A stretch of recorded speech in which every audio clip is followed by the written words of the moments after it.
অনেক সুন্দর কবুতর বসে রয়েছে পেয়ারা গাছের ডালে। কবুতর খাবার খাচ্ছে।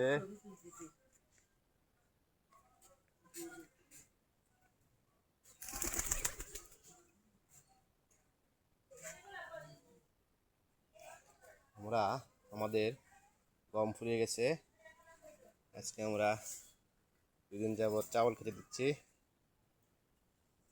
ইনশাল্লাহ আমরা গম আবার আনবো।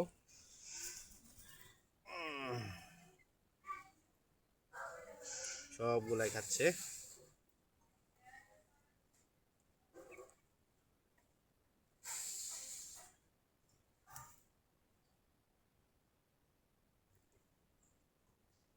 মোটামুটি 30 থেকে প্রায় 40 জোড়ার মতো কবুতর আছে এখন আমাদের।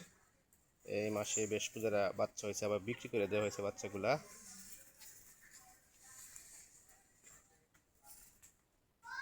সবগুলাই গিরিবাস, গোল্লা, দেশি কবুতর দিয়ে যাই বলে আর কি।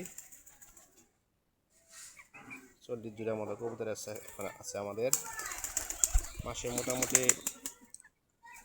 1500 থেকে 2000 টাকার গম এবং চাউল লাগে। এগুলো আমরা কিনে আনি কোনাবাড়ি থেকে, আমাদের বাজার থেকে।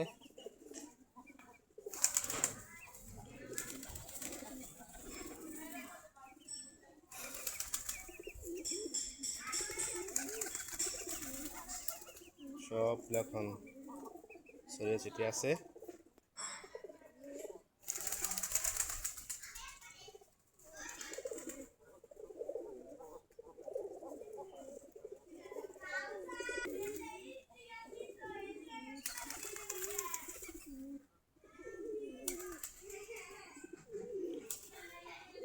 সবগুলাই খাওয়া শেষ, খুব দ্রুত খেয়ে ফেলে এরা, সময় লাগে না, অনেক তাড়াতাড়ি খেয়ে ফেলে।